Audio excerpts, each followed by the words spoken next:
નમસ્કાર, હું છું પ્રવીણ કુમાર ને આપ જોઈ રહ્યા છો ધમદાર ન્યૂઝ। બિલીમોરા શહેરમાં નવજીવન કોલોની નો પ્લોટ ને લઈને ખૂબ જ મોટો વિવાદ સર્જાયો હતો।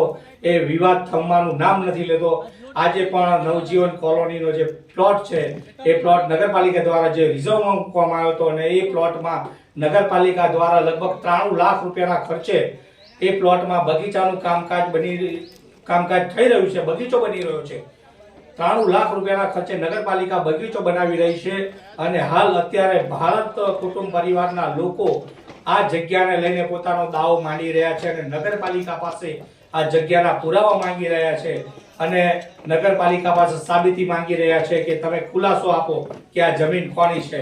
અને ભારત કુટુંબ પરિવારનો દાવો એ પણ છે કે આ જમીન અમારી છે અને તમે જે આ બગીચાનું કામકાજ કરી રહ્યા છો એ તદ્દન ગેરકાયદેસર છે એવું ભારત કુટુંબ પરિવારના આક્ષેપો છે અને ભારત કુટુંબ પરિવારનો દાવો પણ છે।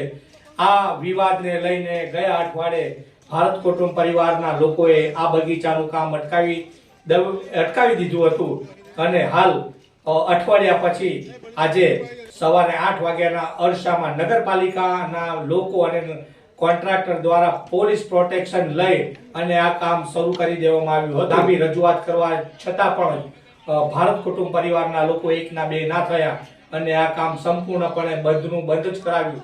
છેવટે સાંજે 4:15ના અરસામાં પોલીસ દ્વારા આ જે લોકો એકત્રિત થયા હતા અને આ લોકો જે કામ બંધ કરાવવા માટે આવ્યા હતા એ તમામ લોકોની અટકાયત કરવામાં આવી અને તમામ લોકોને ડિટેન કરવામાં આવ્યા હતા અને આ લોકોને ડિટેન કરી અને બિલીમોરા પોલીસ સ્ટેશને લઈ જવામાં આવ્યા હતા। ખૂબ જ ઘર્ષણના દ્રશ્યો સર્જાયા હતા અને આ લોકોને ડિટેન કર્યા બાદ નગરપાલિકા દ્વારા ફરીવાર આ જે બગીચાનું કામ સંપૂર્ણપણે ચાલુ કરી દેવામાં આવ્યું છે। હવે જોવું રહ્યું કે ભારત કુટુંબ પરિવારના લોકોને હાલ અત્યારે તો ડિટેન કરી દેવામાં આવ્યા છે અને આ વિવાદ હવે આગળ પડતા કેટલો ઉગ્ર બને છે। શું આ ઘટનાને લઈ અને ભારત કુટુંબ પરિવારના લોકો જે આવનાર સમયમાં અંદર કોઈ ઉગ્ર આંદોલન સાથે પાછા એકત્રિત થઈ અને કામ બંધ કરાવશે કે કેમ, આવનાર દિવસોના અંદર શું કોઈ ઉગ્ર આંદોલન કરશે કે શું, એ જોવું રહ્યું।